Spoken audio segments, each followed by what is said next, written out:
풀 수 있는 것을 좀 풀고 그다음에 백합 포인트에 대해서 이야기를 하겠어요.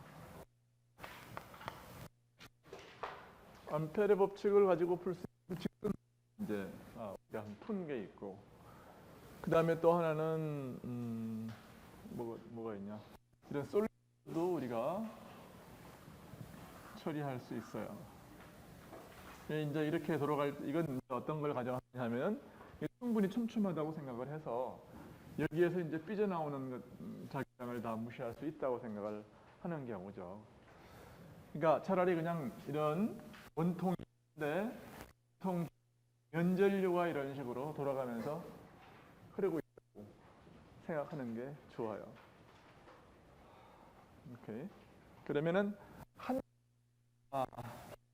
인류 하나는 암페레 법칙은 어떻게 되느냐 하면 여기서 이런 식으로 하는 거니까 여기서는 이렇게 올라가고 여기서는 밑으로 내려가는 것처럼 보여요. 그렇죠? 한 개만 있으면. 근데 또 있잖아요. 여기 포인트가 있으면 저쪽에 또 있다고. 그러면은 여기선 이쪽에 있는 것이 여기에 대한 컨트리뷰션은 어떻게 되느냐면 어떻게 되나?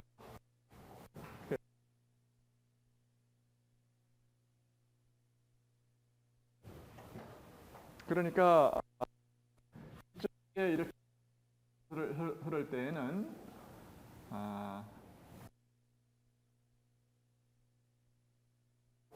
이런 흐를 때하고는 기여하는 방향이 좀 다른 것처럼 보여요. 그러니까 이제 이 문제가 좀 트리키할 수 있어요. 근데 이 문제를 풀기 전에 우리는 오히려 그러면은 이제 벽이 전류가 면이 두 개 있는 거죠. 이런 식으로 있어서 이 면 안에서는 뒷면에서는 이런 식으로 흐르는 그런 경우를 생각을 해보자. 또 어떤 문제를 풀 수가 있느냐 하면은 면전류, 선전류 뭐 이런 거 박힌. 그러니까 암페르 법칙 가지고서 풀 수 있는 문제는 굉장히 지극히 제한되어 있습니다. 이런 경우도 풀 수 있습니다. 그런데 여기에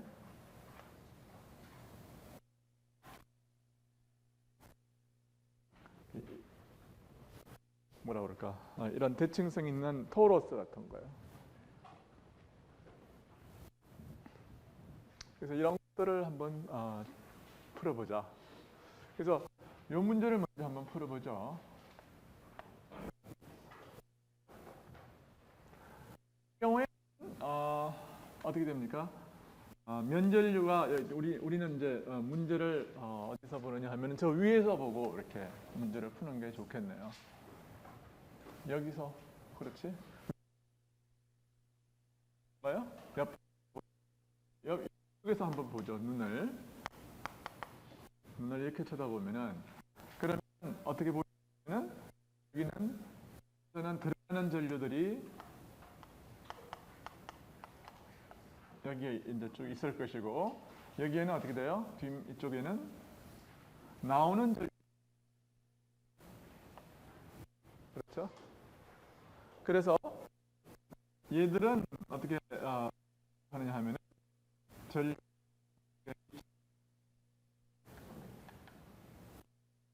얘들은 여기에는 어떻게 기여하느냐면 이쪽으로 기여를 합니다. 그렇죠? 얘들은 어떻게 될까요? 들어가는 겁니다. 그러니까 얘들은 이런 식으로 기여를 하겠죠. 여기서는 이런 식으로 기여를 할 거예요. 근데 얘들은 기여를 하지만 여기서는 이렇게 위로 여기서도 뭐냐면 위로 기여를 해요.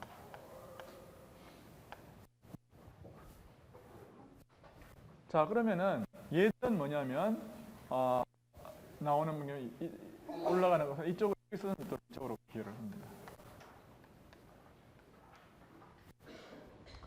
그러니까 여기서는 서로 더해지고 여기는 서로 빼져요. 여기하고 여기는 뭐냐면 얘들과 얘들에 의해서 서로 빼집니다. 그렇죠? 그런데 이제 어떻게 생각을 해보면은 여기서 얘들은 가까이 있고 얘들은 멀리 있으니까 얘들이 기여하는 바, 즉 뭐예요? 들어가는 이쪽 전류가 이길 것처럼 보인다고요. 이쪽에 들어가는 전류의 기여가 이길 것처럼 보인다고요. 실제로 그럴까를 갖다가 생각을 해봐야 되는데, 이 트랜슬레이션 대칭성에 의하면 이쪽에 만약에 자기장이 완전히 캔슬되던가 그냥 남아있던가 둘 중에 하나겠지. 근데 한 가지 확실한 것은 뭐냐면 이쪽 자기장이 이쪽 방향은 될 수 없다. 그러니까 자기장은 이쪽 방향이던가 이쪽 방향이지 이런 방향은 될 수가 없는 거죠. 그렇죠? 그래서 이 대칭성에 의해서 자기장이 얼마인지를 계산을 할 때는 여기다가 이 자기장을 따라가면서 이런 암페르의 서큐잇을 설치를 해요. 그러면 여기서 갖다가 B1이라고 그러고, 그러니까 여기서 B1이라고 그러고 이걸 B2라고 그럴까요? 그러면 요 길이를 L이라고 그러고 요 길이는 그냥 엡실론, 인피니시멀리 작다고 생각을 하세요. 오케이? 근데 뭐 여기선 해봐야 사실은 선로의 방향하고 자기장의 방향은 수직하기 때문에 여기선 엡실론이 안 작아도 기여는 없습니다. 대신에 이 B.dl을 계산을 하는 데 있어서 B.dl이 얼마냐면 암페르의 법칙은 μ0 I예요. 그렇죠? 토탈 이 안에 들어있는 I인데 이 계산을 해보면 여기서 B1 여기서는 뭐냐면 그러니까 자기장의 방향하고 이 선로의 방향, 자기장의 방향이 이쪽이라고 그러면은 전체적으로 이쪽 방향이라고 이제 그러면은 여기서는 B1 곱하기 L이 되고 여기서는 뭐냐면은 크기가 B2 곱하기 L이 돼요. 왜냐하면 B2가 그러니까 B1 그러니까 자기장의 크기 방향은 이제 이쪽이 전체적으로 이쪽 방향이라고 윗방향이라고 이제 가정을 하는 거죠. 가정을 하면은 자기장 방향하고 선로의 방향하고 여기서는 나란하고 여기서는 반대 방향이니까 그러면은 좀 B1, B2는 뭐냐 얘들 거하고 얘들 거하고 다 합친 거예요. 오케이? 자, 그랬을 때 여기서는 B1, B2 차이가 디텍트가 되고 그 다음에 여기서 들어가는 여기 이 안을 뚫고 들어가는 토탈 전류는 제로라고요. 따라서 B1과 B2는 뭐 얘들이 가까이 있으나 멀리 있으나 똑같다. 그런 결론을 얻어요. B1, B2는 같다. 몰라요? 그러므로 여기에 이제 어떻게 됩니까? B1, B2가 이제 같다고 그러면은 이거는 지금 뭘 한 거냐 하면은 하나씩 합시다. 그러니까 얘들에 의한 이거 치우고 얘들에 의한 것만 생각을 했다고 해봐요. 그러면 얘들에 의한 것은 이 전류 들어가는 전류에 의한 것은 여기하고 같아요. 오케이. 다시 말해서 얘로 저 면전류로부터 거리가 멀어진다 하더라도 크기가 줄어들지를 않는다고. 자, 그래서 얘들에 의한 것은 다 이제 올라가는 방향이고 여기하고 다 자기장의 크기가 같다. 그러면 이제 같은 만큼의 면전력이 여기는 들어가고 여긴 나오고 여긴 들어간다 그러면은 얘들에 의한 거는 항상 어떻게 됩니까? 나오는 거니까 위로 다 가고 얘들에 의한 거는 항상 밑으로 가요. 그렇죠? 근데 여기서부터 이 거리하고 이 무늬의 어떤 그 거리가 있으면 이 거리하고 여기서부터 이 거리하고 비록 다르다 하더라도 얘들이 여기에 미치는 자기장의 세기하고 얘들이 여기에 미치는 자기장의 세기하고는 항상 크기가 같고 방향이 반대예요. 왜냐하면 이게 프로브하는 바가 뭐냐면은 면전류로부터의 거리에 따라서 마그네틱 필드의 크기는 변하지 않으니까요. 그래야 안 그래요? 바로 그런 이유 때문에 밖에서는 다 그냥 캔슬한단 말이에요. 여기서도 다 캔슬해요. 이해가 가죠? 몰라요? 그래서 그러므로 들어가는 전류 이제 밖에서는 뭐냐면은 외부에서의 자기장은 제로다 그 말이에요. 외부라는 게 뭐냐면 이 저 두 개의 판전류 판 밖에는 다 제로다. 내부는 서로 더해지겠죠. right? 그러면 여기에 들어가는 전류, 그러니까 이 흐르는 판전류의 크기를 K라고 그러면은 K는 뭐냐면 시그마 곱하기 V입니다. 면전하 곱하기 속도하면 면전류가 돼요. 그리고 암페어의 법칙은 여기에다가 만약에 암페어 법칙을 여기다 적용하게 되면은 여기도 K가 흐르고 여기는 이쪽으로 이쪽에 흐르는 걸 플러스 K, 이쪽을 마이너스 K라고 그러면은 결국은 여기서는 어떻게 되느냐 하면은 이렇게 하면은 그 서큐잇을 이렇게 잡으면 어떻게 되나요? 그러면은 이 전류는 여기 안에 안 들어가는 거죠, 그렇죠? right? 그런데 이 전류가 만드는 B 필드는 여기에 들어가요, 그렇죠? 컨트리뷰션이 된 거야. 자, 그런데 여기는 뭐냐 하면은 이 전류 같이 해가지고 요 밖에는 제로가 됐고 여기에는 어떤 B가 있어요. right? 그러면 여기에서의 전류의 크기는 μ0 곱하기 I는데 I는 뭐냐면 K 곱하기 L이 됩니다. 그리고 그것은 그 다음에 이거의 왼쪽을 계산을 하면 그것은 여기서는 0이 되고 여기서는 여기는 B니까 B 곱하기 L이 돼요. 따라서 B는 그냥 μ0 곱하기 K예요. μ0 곱하기 K가 됩니다.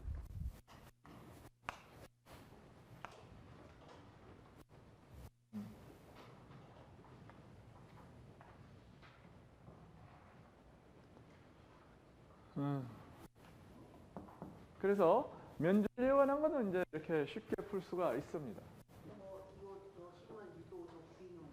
네? 뭐라고요? sorry. 이거는 무슨 단위 면적당의 차지예요. 그러니까 이걸 갖다 뭐라고 그러지? Surface Charge Density. 면전하 밀도. 면전하 밀도.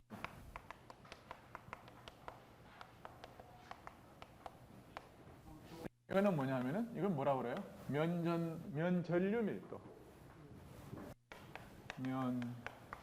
면전류 밀도.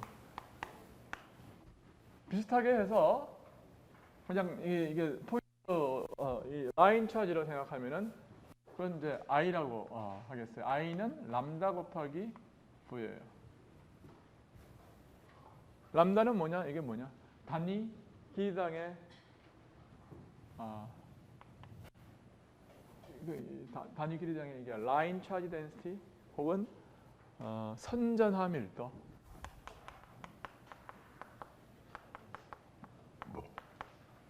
이거는 뭐라고 그러나? 이건 그냥 전류 밀도라고 그래요.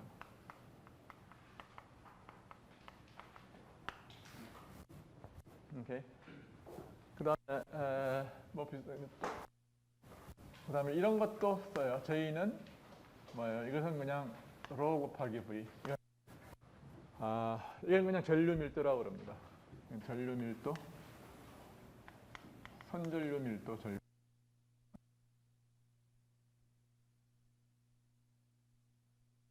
근데 그냥 선전함 보통의 토탈 전류 밀도를 I라고 그래요. 왜냐하면 다 설에 모든 게 집약돼 가지고 있으면 이 서피스 면에 대해서 접근할 필요도 없고 더할 필요도 없으니까요. 선전류 밀도 혹은 전류 밀도라고도 이야기하고 J도 그냥 전류 밀도. 근데 J를 면에 대해서 적분을 하면은 토탈 전류 밀도가 되고, 그러니까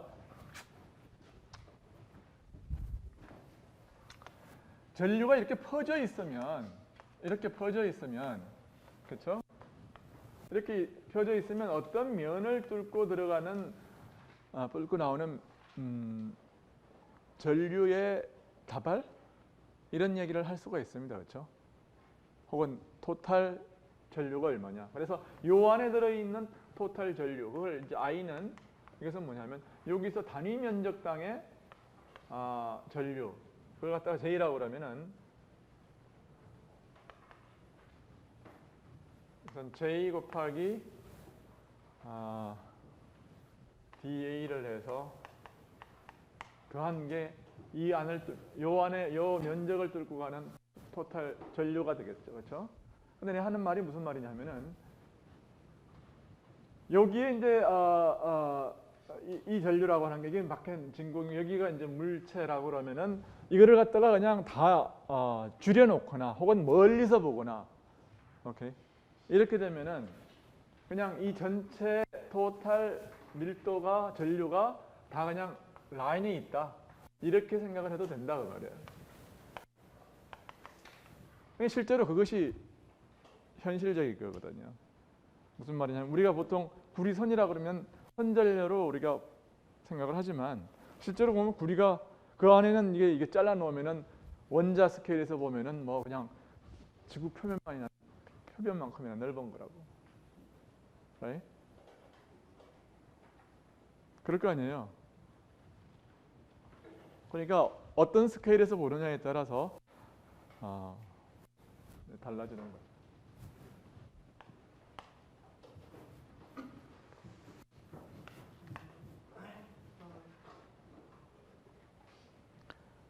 가만 있어봐. 그 얘기를 내가 왜 했냐? 이 질문 나와서 이제 한 건데.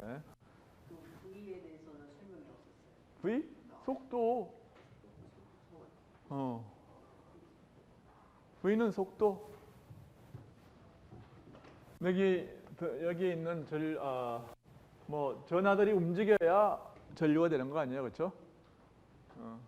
근데 한 가지 여러분이 숙제로는 안 냈는데, 왜냐하면 거기에 그림이 없어요. 그림이 없는데 여러분 1학년 교과서에 보면은 실제로 구리 전류에 흐르는 전류에 있어서 1A 구리 전류에 흐르는 경우에 있어서 이제 속도가 대충 얼마나 되냐, 드리프팅 벨로시티라고 그러는데 이 벨로시티가 얼마나 되냐를 한번 셈을 해봐라.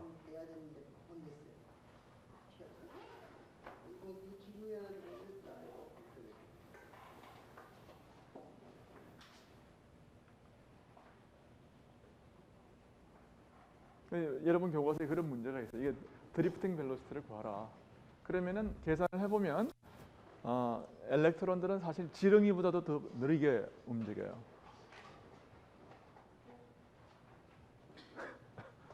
왜 그렇게 했어요? 왜냐면 이 안에는 굉장히 엘렉트론들은 이온들도 많고 뭐 불순물들도 있고 하기 때문에 엘렉트론은 그냥 이렇게 바로 자기가 이제 실력 발휘를 못하는 거죠. 굉장히 원래 엘렉트론은 굉장히 빨리 움직이는데 이것들이 좌충우돌 하면서 다니는 거예요. 오케이.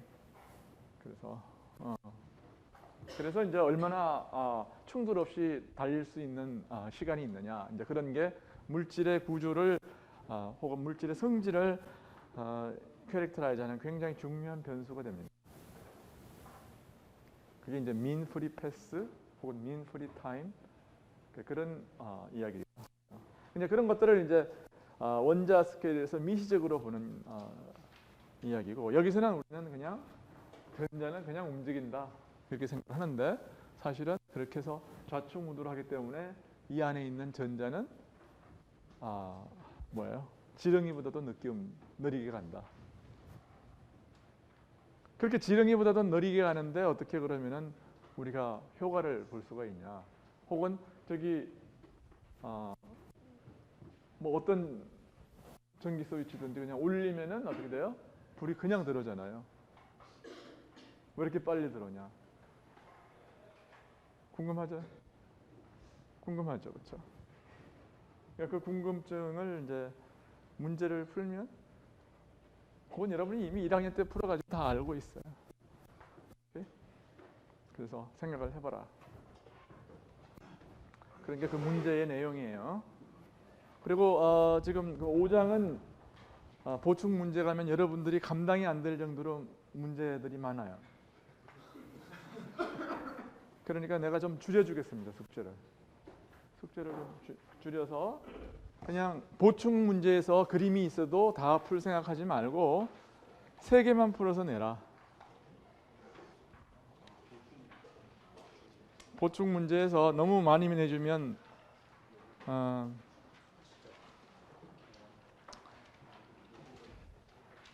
문제 41은 여러분 보면은 그림이 있는데 여기에 이건 그냥 홀 전류의 홀 효과 이런 거니까 풀어내세요. 41번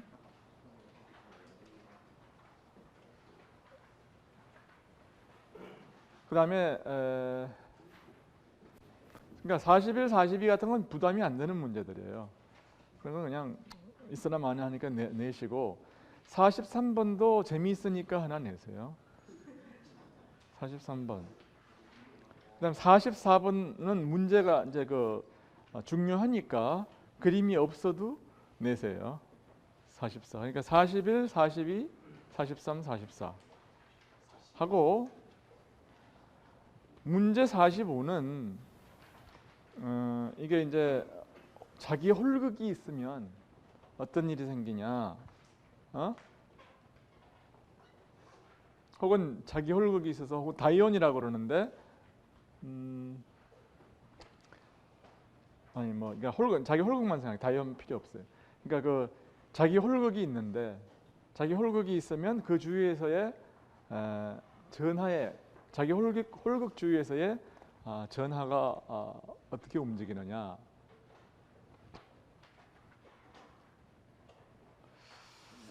이제 뭐 그런 문제를 이야기하고 있어요.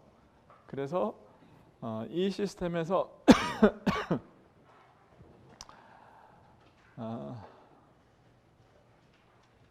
소위 말해서 이 렌즈 벡터라고 하는 개념을 갖다가 도입을 하는데 그게 Q 벡터입니다. 이게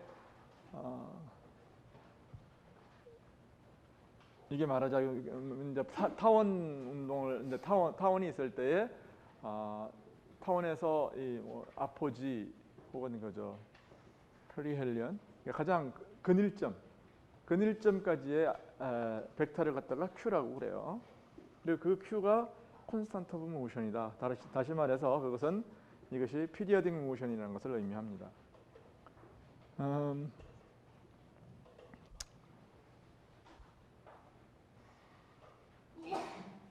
그리고 이제 뭐 여러 가지 재미있는 이야기들을 하기 때문에 이걸 한번 풀어보시고 이건 느낌표가 있지만 면제를 해줬다가 내가 이거를 뺀 거예요. 그래서 그거 하고 그렇게만 풀어내세요. 예, 그렇게만 풀어내시면 되겠습니다. 나머지는 뭐 다다익선 그렇지만 내가 너무 무리는 안 시키려고. 6장에 보면은 대신에 너무 좋아하진 마세요. 6장엔 또 너무 문제가 없어요. 그러니까 내가 어떻게 할 거냐면은 그 다음부터 있지. 그러니까 40 이번 주에 낼 때 다음 주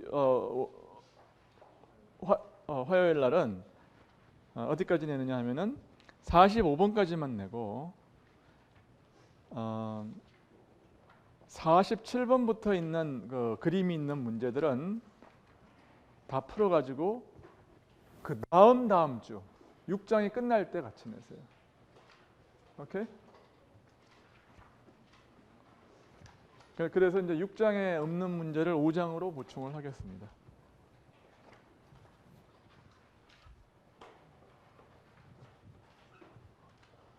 오케이. 그래서 숙제 조절. 갑자기 무슨 얘기하다가 여기까지 왔냐? 그래서 이제 이 문제를 했는데, 실제로 이제 우리가 풀고 싶은 문제는 이 문제예요. 이 문제인데, 여기도 이제 비슷한 이야기가 됩니다. 여기서도 비슷한 이야기가 돼요. 이런 식으로 해서 트랜슬레이셔널 인베리언스가 있는, 이걸 뭐라고 그러냐면은, 이걸 갖다가 이게 무한히 길다고 생각해 보세요. 이 문제도. 이 문제도 무한히 길다고 생각하면은, 그러면은 어떻게 됩니까? 여기에 만약에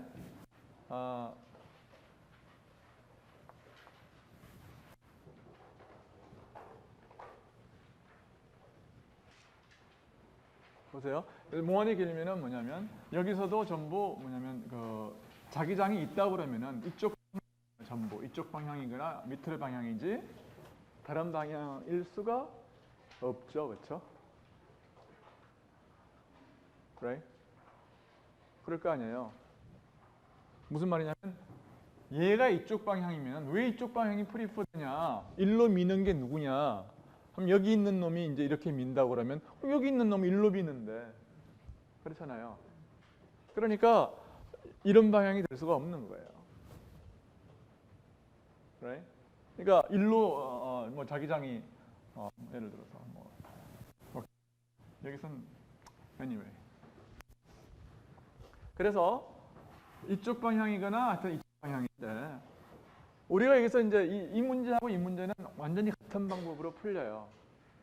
그런데 다만 여기서 뭐가 명확하지 않냐면은 여기하고 여기서는 뭐냐면 면전력 때문에 확실한데 여기서는 뭐냐면 이게 돌아가는 면전력이기 때문에 불확실하다고요. 조금 헷갈리는 거예요.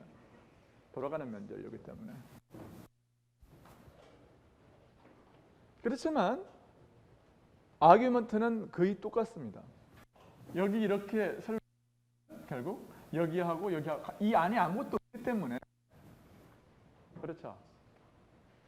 이 안에 아무것도 없기 때문에 여기하고 여기하고는 크기가 같아야 돼요. 여기 B1이 있으면 B2, B1, B2 같아야 된다고. 왜냐하면 이 안에 아무것도 없기 때문에. 그렇죠? 아규먼트가 그거예요. 여기서도 마찬가지잖아요. 여기나 여기나 똑같잖아요. 그렇잖아요. 자기장이 일단은 이쪽 방향이거나 이쪽 방향이다. 그러면 사실 문제는 거의 다 풀린 거야.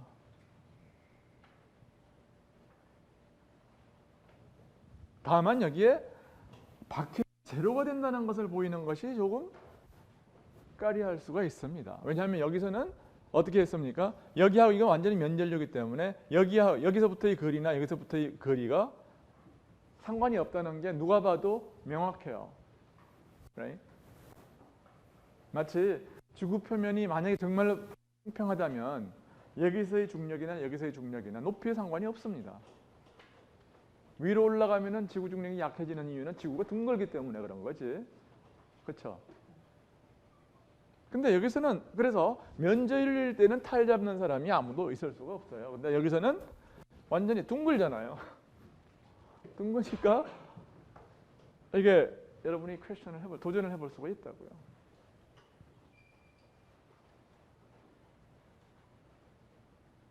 그렇죠? 그런데 어떻게 피하죠, 이거를? 이 문제를 어떻게 피해요?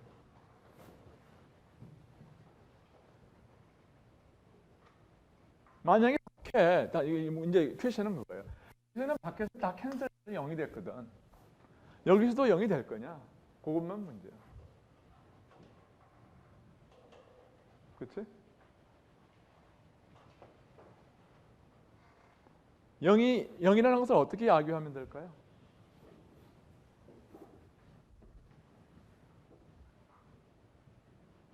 영이 아니라면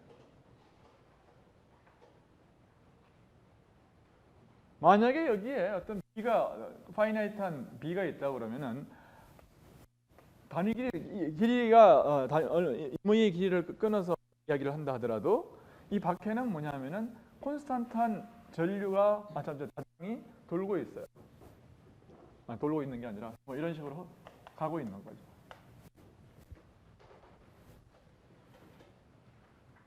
Right? 그러면은 문제가 뭔가요? 문제가 뭐야? 몇 가지 문제가 있을 수 있어요. 첫째는 에너지 와이즈 해가지고 여기에는 밖에는 그러면 B 제곱이 비례하는 뭐가 있는 거지? 에너지 덴시티가 있어야 돼.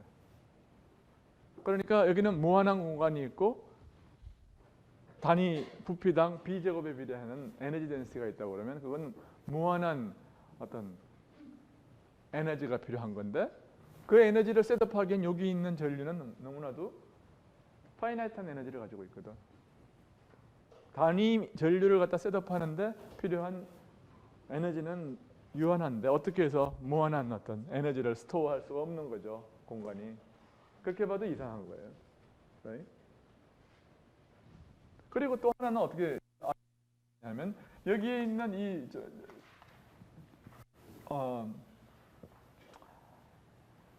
뭐라 그럴까? 자기장이 여기 있는 어떤 전류에 의해서 셋업이 들어가는 놈들에 의해서 셋업이 돼야 되나? 이렇게 되면은 나는 나오는 놈에 의해서 해야 되나? 나오는 놈에 의해서 셋업되고 여기는 들어가는 놈에 의해서 셋업된다고 그러면은 또 모순을 어떻게 더 보일 수가 있느냐 하면은 여기 있는 들어오는 놈들이 나오는 놈들이 어떻게 되냐? 들어가는 놈들이 해야 되나? 들어가는 놈들이 해야 되겠네. 들어가는 놈들이 하면은 이렇게 해서 이쪽으로 자기장을 만들어내죠, 그렇죠? 만약에 들어가는 놈들이 얘들을 이겨가지고서 여기 들어가면 여기 나와야죠. 전류는 이렇게 돌아가니까. Okay? 그러면은 여기 들어가는 놈들이 얘들을 이겨가지고서 남은 게 이쪽 방향이라면 대칭성에 의하면 그러면 여기서는 어떻게 돼요? 얘들이 얘들을 이겨가지고 이쪽으로 만들어내야 맞는 얘기죠. Right? 그렇잖아요. 그런데 내가 얘들을 따라서 저쪽으로 한 바퀴 쭉 이제 순실을 해요. 자기장을 이렇게 셋업을 해놓으면은 이렇게 순실 돌아가면서 뭐냐면 이게 모든 돌아가면서 여기서는 실린더리컬 대칭성이 있어야 되는데 그렇잖아. 여기서는 이쪽 방향인데 여기서는 이쪽 방향이라고 그러면 돌아가는 이 실린더리컬 대칭성이 깨진 거예요. 그럴 방법이 없는 거거든요. Right? 그러니까 사실은 그 방법에 의해서는 그 방법이 뭐 가장 엘리건트한 방법이에요. 실린더리컬 시메트리를 깬다. 그렇잖아요. 여기서 이렇게 업이고 여기서 다운이면 저쪽에서 동서남북이라고 그러면은 남쪽 북쪽 어딘가에서 이게 제로가 돼야 된다는 건데 사실은 이 위치나 동서남북이 다 어떻게 돼요? 다 동등하잖아요. 어디서나 얘가 업이면 여기서도 업이고 이쪽도 업이고 다 업이라 돌아가면서 다 업이해야지. 왜 여기서는 업인데 여기서는 다운이냐? 말이 안 되는 거거든. 그러니까 이 두 개의 관점이 서로 컨시스턴트하려고 그러면은 유일한 방법은 이놈에 의한 것과 이놈에 의한 것과 이놈에 의한 것이 서로 캔슬을 해서 여기도 0이고 여기도 0일 수밖에 없다는 거예요. 오케이?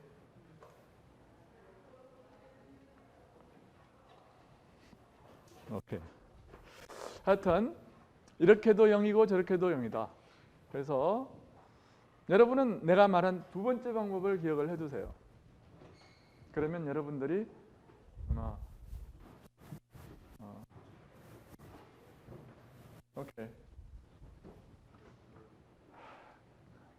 다른 데서는 들을 수 없는 설명이었다고 기억을 할 거예요.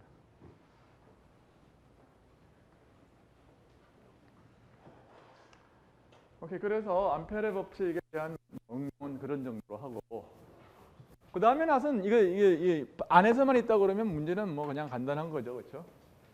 그러면은 B 곱하기 L이 뭐예요?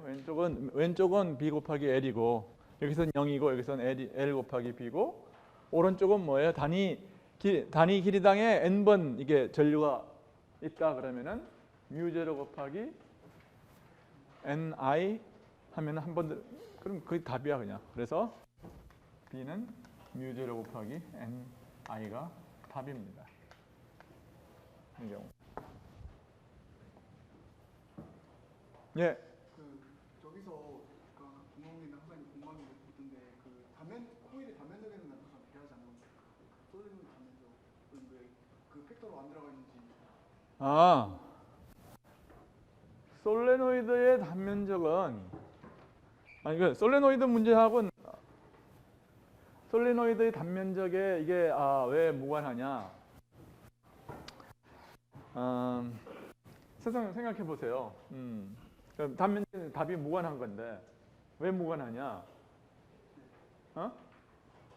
왜 무관할까?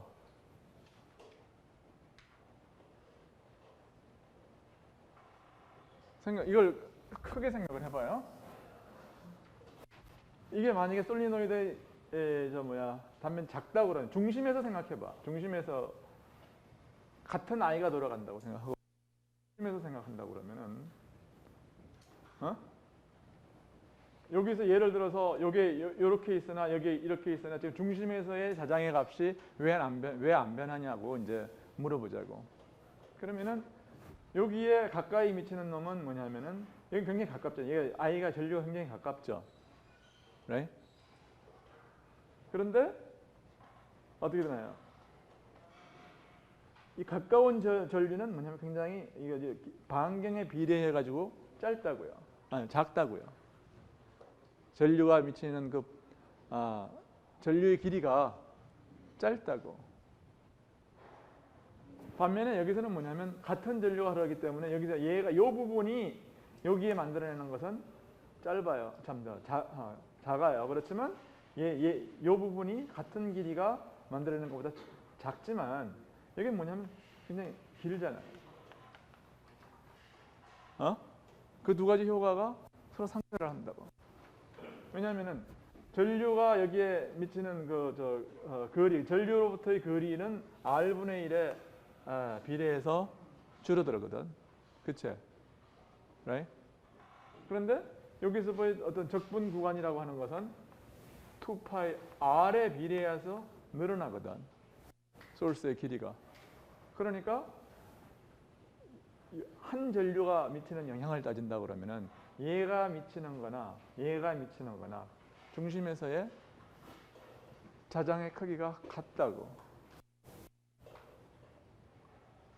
대략 이야기하자면. 그래서 전류 I가 이렇게 흐르고 있으나 이렇게 흐르고 있으나 똑같다.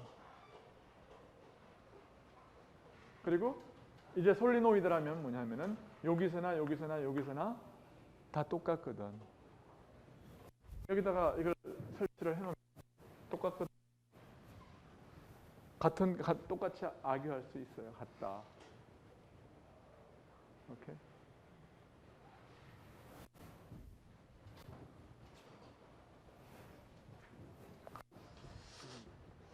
그러니까 암페르의 법칙이라는 게 굉장히 시메트리하고 관계돼 가지고 여러분은 이 쉬운 문제라도 한번 해보세요. 여기에서 여기하고 어떻게 같다는 것을 어떻게 악유할 수 있냐.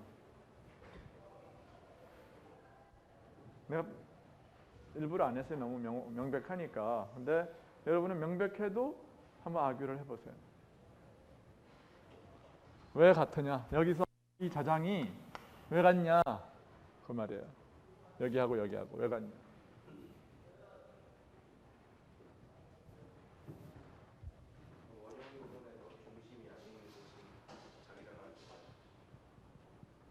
예?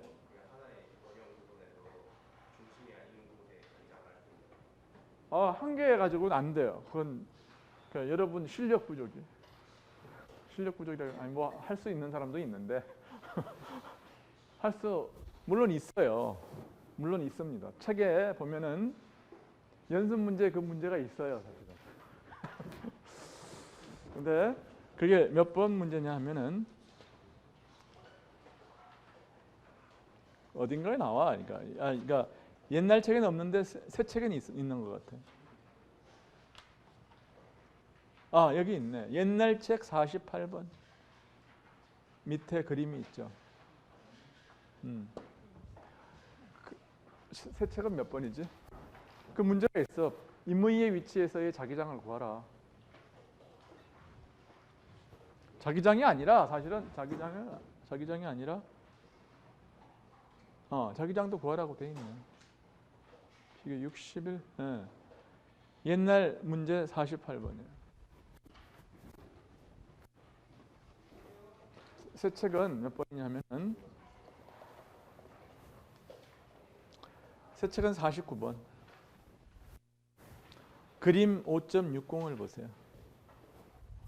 임의의 위치에서인데 그 임의의 위치가 이 판 안에 있을 수도 있으니까요.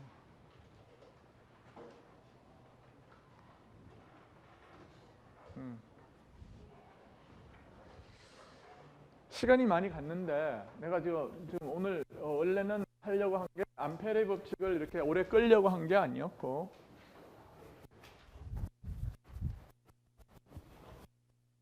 오늘 뭐 한다고 그랬지?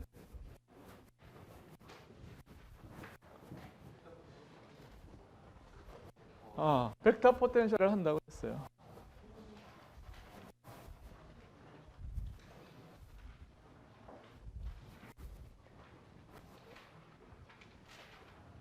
포텐셜 시어리를 우리가 1장에서 하면서 마지막에 뭐라고 그랬냐면은 포텐셜 이론이 뭐예요?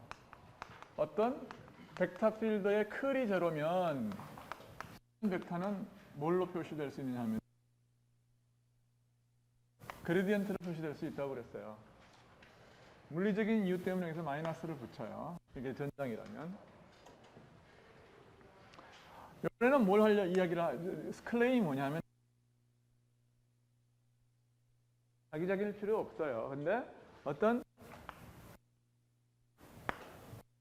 벡터 필드가 제로면 모든 곳에서 그러면은 B는 항상 B라고 하는 것은 어떤 벡터 A의 클로 표시가 돼요.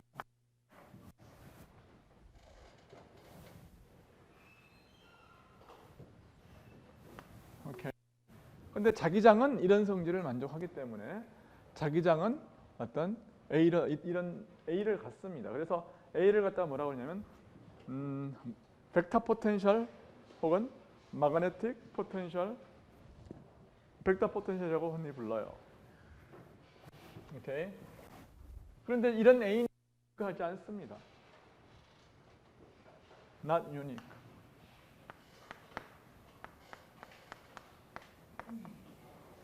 왜 그러냐면은 A를 A 더하기 그레디언트 오브 람다로 이렇게 변화시켜도 그레디언트의 컬은 항상 제로죠, 그렇죠? 그렇기 때문에 이만큼의 어떤 스칼라량만큼의 스칼라의 그레디언트만큼 앰비규이티가 있어요. 유니크하지 않다 그 말이에요.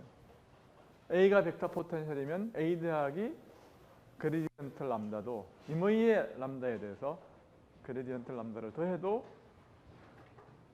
상관없다 그 말이에요. 그래서 이런 앰비규이티가 없애는 방법 중에 하나가 뭐냐면 A가 이런 조건을 만족시킨다.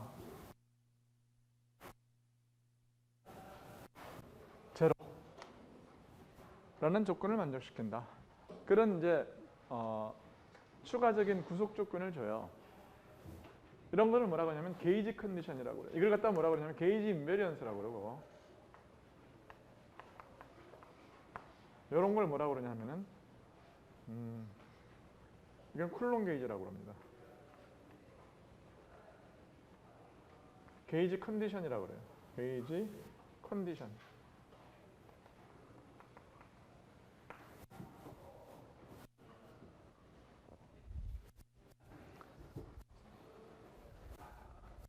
왜 이런 걸 배워야 되냐고 이제 물으시면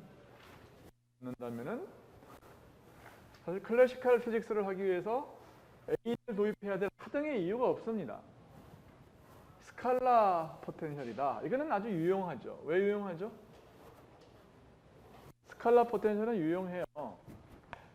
컴포넌트 3개짜리 대신에 컴포넌트 1개짜리를 다루면은 훨씬 더 유용하죠. 그렇죠? 그런데 여기는 뭐야? B도 3개, A도 3개야. 왜 이거 해야 되냐? 이딴 짓을 왜 하냐? 뭐 있다는 건 알겠는데, 그렇지? 시간이 남냐? 그렇게 이제 물어볼 수 있는 거죠. 근데 이제 답은 몇 가지가 있는데, 결국은 이제 모든 답은 양자역학으로 통해요. 양자역학은 A를 쓰지 않고서는 표현할 방법이 없어요. 그러니까 그러니까 라그랑지안을 해밀토니안이나 라그랑지안을 쓸 수가 있어야 되는데, 해밀토니안이 H가 2n분의 P의 제곱 여기 포텐셜 이렇게 써야 되는데, 이 자기장의 효과는 여기에 B를 가지고서는 표현할 길이 없어요.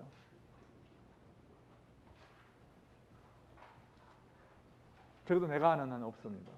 그러니까 차지된 파티클이 받는 자기장에서의 그 효과, 그 효과를 해밀턴에 넣는 방법에 A를 쓰지 않고서는 나는 몰라요. 어떻게 하는지. 그런데 잠만 이야기를 하면 여러분은 숙제로 이것을 한번 해보세요. H가 2n분의 P의 EA 차지 A를 가진 놈은 차지 Q를 가진 놈은 이렇게 표시를 하면 여러분은 해밀토니안 방정식을 해밀토니안 이퀘이션 오브 모션을 배웠죠. V 하면 P는 클래시컬하게 P는 어떻게 됩니까? 이퀘이션 오브 모션이 Q 도트가 DH DP고 P 도트는 마이너스 DQ예요. 여기서 Q는 차지고 이 Q는 그러니까 X라고 하죠, 내가. 오케이.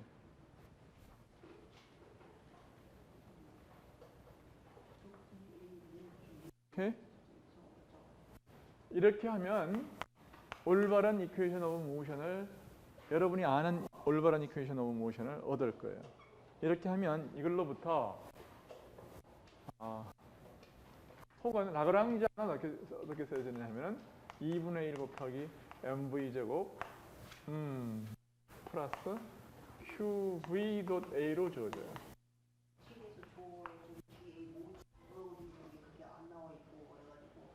그래가지고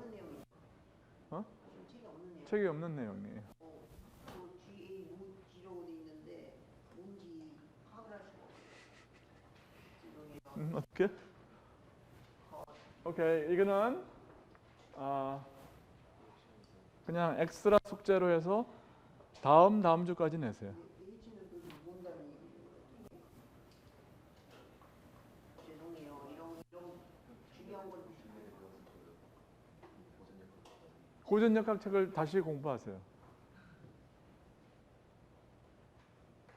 여러분들 고전역학에서 라그랑지 배웠지? 해밀토니안은 배웠지?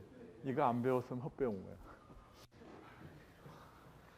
고전역학을 배우는 2학년에 와가지고 내 생각에는 고전역학은 그 뒤에 있는 몇 가지 뭐 팽이 문제 이런 걸 제외하고는 고등학생이 대학생보다 실력이 훨씬 좋아요. 근데 고전역학을 1년 배우거든. 왜 배우냐 하면 양자역학을 배우려고 배우는 거야. 20세기 물리학을 하는데 필요한 거의 유일한 18세기 물리학이 뭐냐면 이거예요. 이걸 못하면, 이걸 모르면 양자역학을 못해요.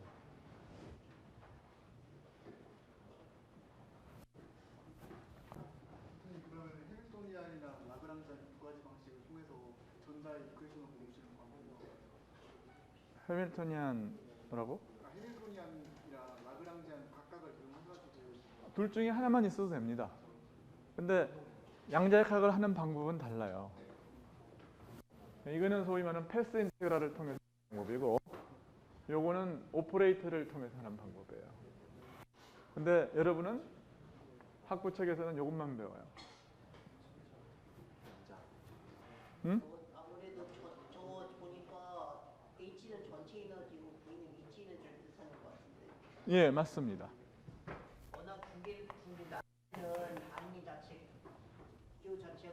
내분난방이 나가지고 다르게 쓰면 완전 다른 식으로 보이는 경우. 그래요. 네, 미안해요.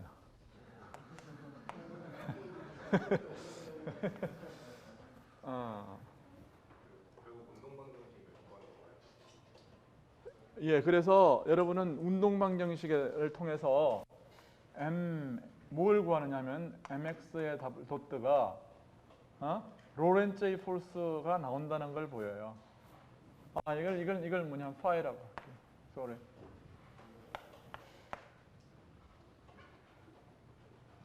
Q E 플러스 V B임을 보여라 하는 겁니다. 오케이? 이걸로부터도 이게 나오고 이걸로부터도 이게 나오고 이것과 이것은 르장드로 트랜스포메이션에 의해서 연결되어 있고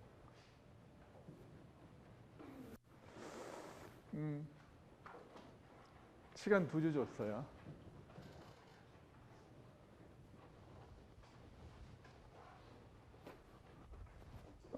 시간이 우리가 그래도 한 20분 남았어요.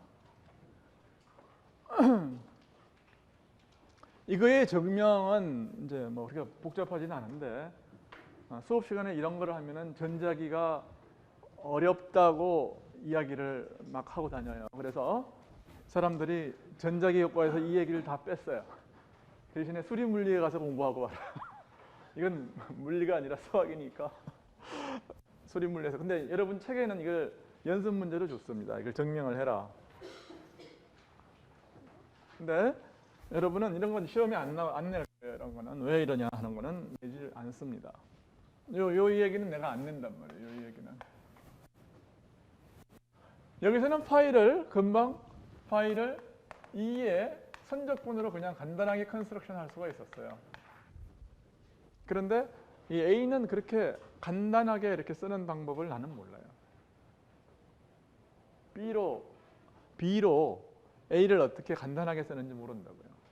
결국 이제 컴포넌트를 쓰고 뭐 여러 가지 아티피셜한 컨스트럭션을 해야만 A를 B로 쓸 수가 있어요. 그럼 연습 문제 있습니다. 그래서 이거는 전자기 시간에 그냥 받아들여라. 그리고 해볼 사람은 연습 문제를 풀어보고 또 수리물리를 여러분들이 배웠으니까 1학기 때 배웠기 때문에 1학기 때 배울 때에 수리물리 1장에서 이 내용이 있어요. 그러니까 여러분은 이걸 아는 거예요. 아랍켄 책으로 여러분이 배웠으면은 1장에 이게 내용이 있다고. 그럼 내가 뭐 한다고 그랬었지? 벡터 포텐셜을 가지고서 이제 이야기를 한다고 그랬는데 이게 앱스트랙트하게는 이게 다예요. A가 필요하고 A를 어디다 쓰냐 하면 라그랑지안이나 해밀토니안을 쓰는 데에 필요하다. 오케이?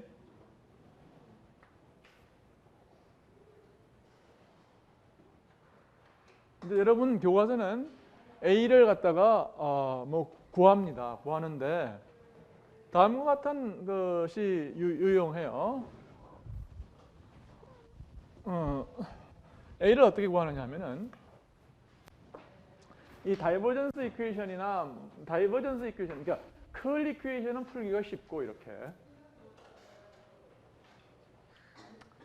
이런 걸로 뭐 조금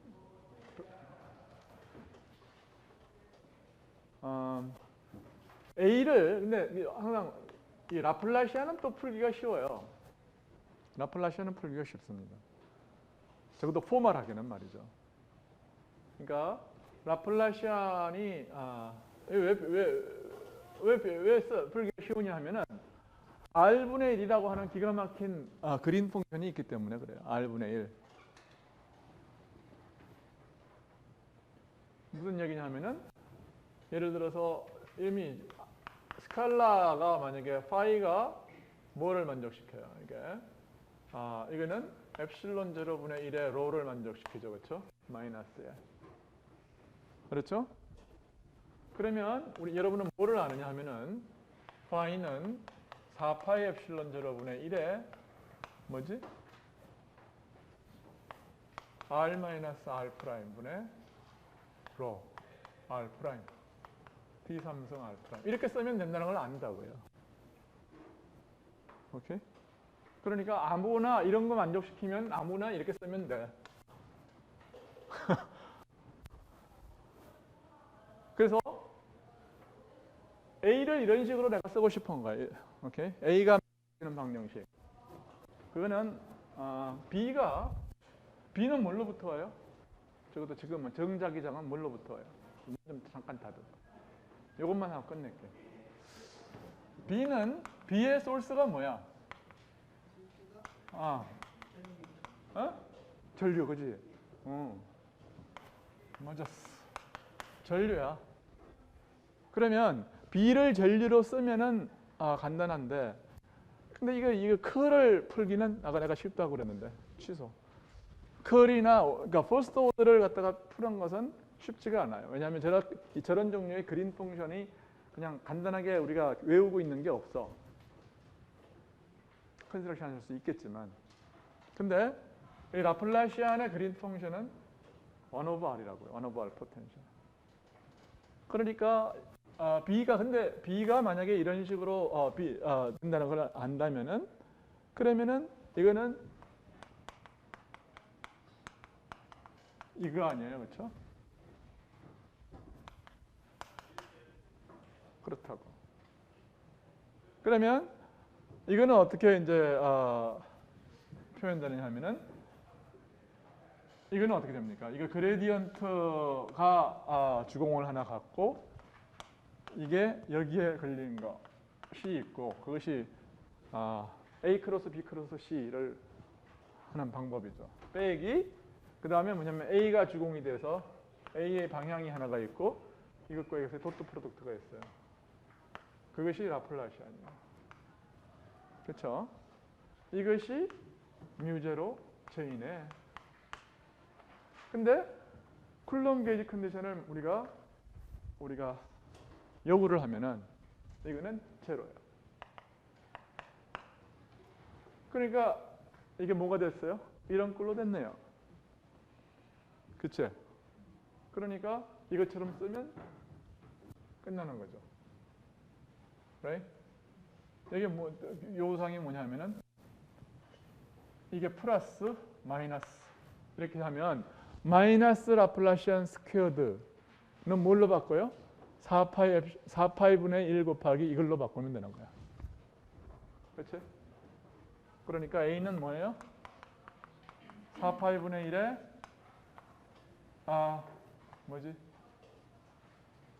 R 마이너스 R 프라임 분지 J 뮤제로 J R 프라임. 이게 답이에요.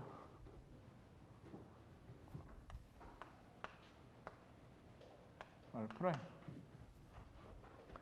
만약에 이게 이제 면전류가 있다 그러면은 이걸 어떻게 바꿔요?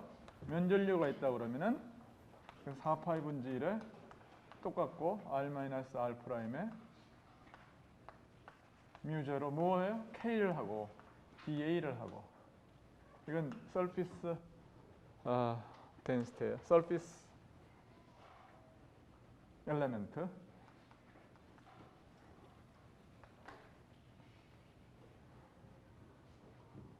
그 다음에 선전류가 있으면은 이것은 어떻게 돼? I가 있으면 이건 DL에 I 뮤제로 I R 마이너스 R 프라임.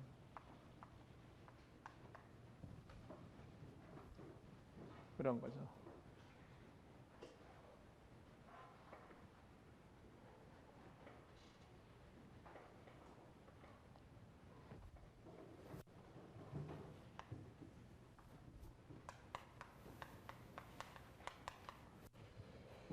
오케이. 그게 이제 포멀한 내용이고, 그 다음에 이제 여러분이 책에 몇 개 엑서사이즈가 있어요. 물론 그 뭐 그렇게 간단한 엑서사이즈는 아닌데 뭐 충분히 할 수 있는 엑서사이즈가 몇 개가 있어요. 그게 뭐냐면 스피어가 있는데 여기 서피어가 여기 서피스 그러니까 구면에 전하가 있어. 오케이? 전하가 있는데 얘가 돌아가요. 오케이. 그러면은 이걸 뭐라고 생각할 거예요? 어떤 부도체라고 뭐 생각을 해도 되고 도체라고 생각을 해도 되고 현재로서는 뭐 큰 무리가 없어요. 그리고 이것이 등속도 등각속도 오메가로 지금 이 G축을 중심으로 돌고 있다. 그렇게 생각을 하자. 그리고 나서 이놈이 만들어내는 임의의 위치에서의 벡터 포텐셜을 구해라. 벡터 포텐셜을 일단 구하면 그걸로부터 뭘 구할 수 있냐면 마그네틱 필드를 갖다가 크를 취해서 구할 수 있죠. 오케이?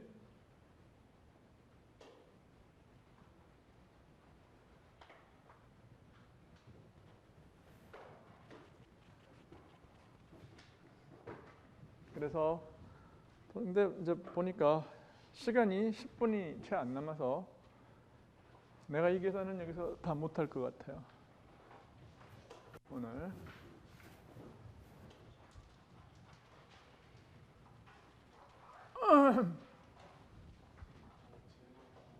예. 예. 라플라시안에 벡터가 들어가 있잖아요. 예. 그 비유가 의미하는 게 제가 약간 헷갈려서 그런데 라플라시안 안에는 스칼라가 원래 들어갔었잖아요. 그러면 라플라시안 뒤에 벡터 있는 거는 벡터의 각성분의 각각의 벡터 성분을 이건 뭐예요? 이건 스칼라 이퀘이션이고 이건 벡터 이퀘이션이에요. 그러니까 각각의 성분에 대해서 풀어라 그런 얘기예요. 이렇게.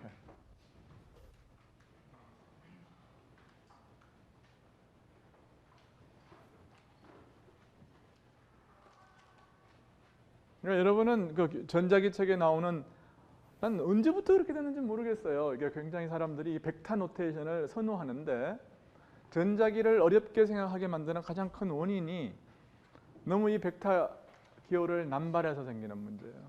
그리고 공식을 쓸데없이 수십 개를 도입해요. 그러니까 여러분 일장에 보면은 그 벡터의 미분 공식이 수십 개 등장하는데 그거 다 쓰잘데기 없는 거예요. 그거. 그냥 컴포넌트로 다 하세요. 그다음에 엡실론 ijk와 델타 ij만 가지고 아무것도 외우지 말고 그냥 그것만 가지고 하면 다 쓸데없는 것들이에요. 그러니까 여기도 만약에 내가 이걸 벡터 기호를 쓰면 이제 여러분이 알아들으면은 뭐 간편하죠. 이렇게 했는데 각각의 이제 컴포넌트에 대한 뜻이다. 그러면 이제 끝나는데 이렇게 질문이 나오거든요. 이게 이것마저도 무슨 뜻인지 지금 학생들한테 불분명하다고. 심지어는 이렇게 간단한 것마저도. 그러니 뭐 컬과 다이버전스와 크로스 프로덕트를 섞어 가지고서 막 공식을 만들어내기 시작하면 정신이 없는 거죠.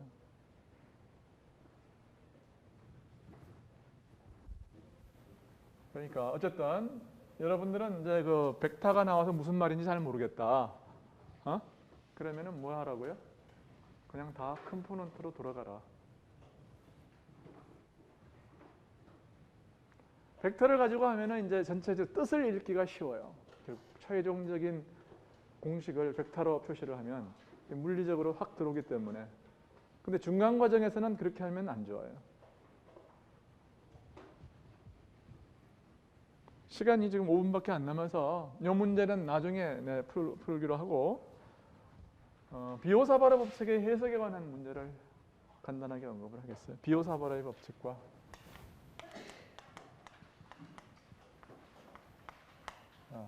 해석. 이게 B가 뭐냐면 dB가 뭐냐면 4파이분지 μ0에 이걸 KM이라고 이제 보통 쓰죠. KM 곱하기 이게 뭐예요? DL 크로스 R 해시예요. R 제곱 이렇게 되는데 IDL이라는 게 사실은 뭐였냐 하면은 IDL이라는 게 뭐였냐 하면은 IDL 아까 뭐라고 그랬지 내가? I는 이게 DQ, DT고 DL은 뭐라고 그랬냐? DL은 이게 이거는 DL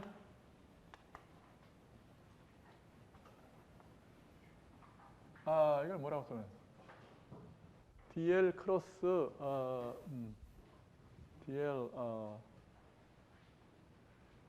DL DT 예, DT 이렇게 쓸 수가 있어. 그러니까 다시 말해서 DL은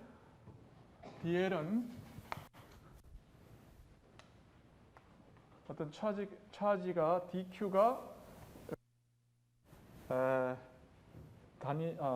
DT라는 시간 동안 간 거리를 DL이라고 생각할 수가 있다고. 오케이? 그래서 IDL은 이렇게 쓸 수가 있고 이렇게 지우고 나면 이것은 V예요. 그러니까 이게 뭐냐면은 IV DT 이렇게 쓸 수가 있다는 얘기예요. 그래서 이거는 I 곱하기 DT가 DQ거든 이게. 그래서 V 곱하기 DQ라고 쓸 수가 있다고요. 그러면 이게 오리진이 굉장히 드러나요. 이게 V 크로스 R의 제곱하고 KM 곱하기 DQ예요. DQ.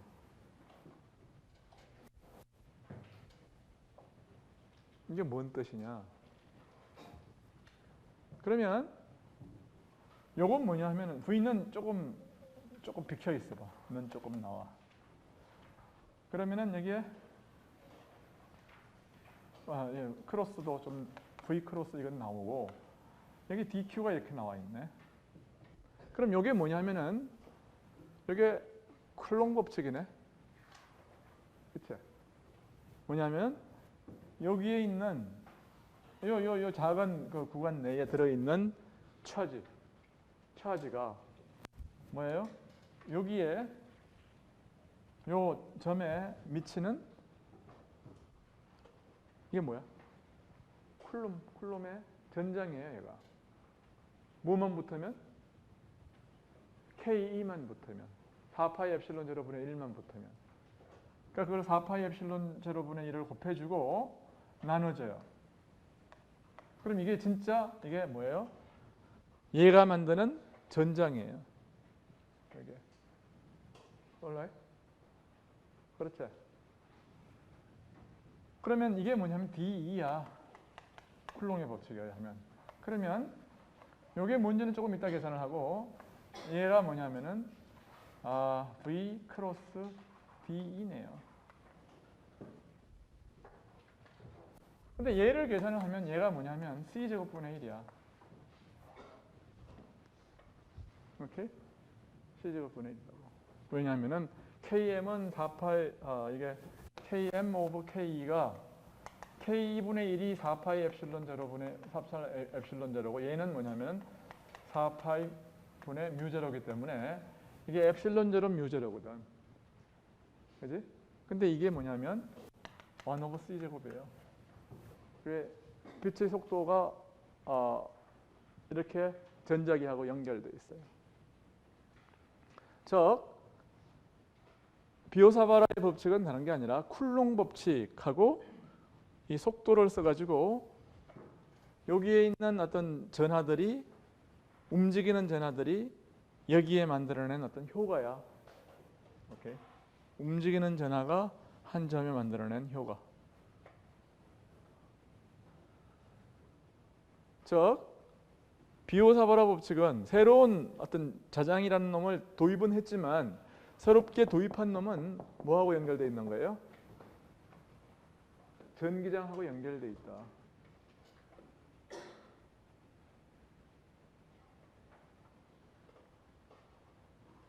근데 이제 여러분은 이제 뭐 물어야 될 거예요. 이제 그러면은 아니 여기 도선에는 전기장이 여기 이게 DE가 있으려고 그러면 DQ가 있어야 되잖아요. 그렇지? 근데 도선에 무슨 전기가 어딨냐? 저 중성의 어떤 그 도선 위인데 답이 뭐야? 도선이 왜 전하가 없어 보입니까? 중성의 상태. 그렇지. 이온들하고 플러스가 쫙 깔려 있는 거예요, 주위에. 그래서 이것은 뭐냐 하면은 뭐만 보는 거예요? 움직이는 전하만 보는 거야. 오케이. 그러면 전장은 어떻게 되는 거예요? 얘가 만들어내는 이 DE하고 얘가 만들어내는 DE하고 주위에서 만들어내는 이 플러스 이온들이 만들어낸 거하고 정확하게 상쇄가 돼서 엘렉트릭 필드는 효과가 없어요. 그렇죠? 근데 이온들은 안 움직이고 얘들은 움직이니까 움직이는 놈들은 이런 식으로 효과를 만들어낸단 말이에요. 또 다른 종류의. 다른 말로 말하면 무슨 얘기가 됩니까 이게? 우리가 만약에 이 움직이는 전하를 따라가면서 보면은 어떻게 보입니까? 이 움직이는 전하는 뭐예요? 그 프레임, 새로운 프레임에서는 뭐를 만들어내는 거예요? 전장을 만들어낼 거예요. 왜냐하면 안 움직이니까요. 그 프레임에서는. 그렇죠. 그냥 다만 따라가기만 해서. 그죠? 다만 우리는 프레임을 좌표계를 체인지만 했는데 여기서의 자장이 거기서는 뭘로 변환되어 있어야 되느냐 하면은 전장으로 변환되어 있어야 된다고. 이게 뭐냐면 바로 상대론이 이야기하는 전기와 자기의 관계야.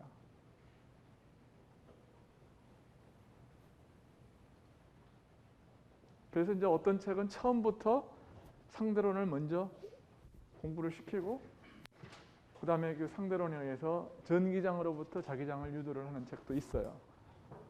아주 옛날 책이지만 퍼셀이 쓴 그 버클리 시리즈의 2권인데 지금도 명저 중에 명저예요. 그게. 근데 그걸로 왜 안 배우겠어요? 근데 네, 대부분 학교에서 어렵다고 아우성이에요. 그래서 교재로선 잘 안 쓰는데 여러분들이 이제 여러분은 이미 그건 이제 1학년 교과서로서는 페일인데 2학년 교과서로는 많이 써요. 지금도. 근데 여러분들 책은 맨 끝에 그 얘기가 있어요.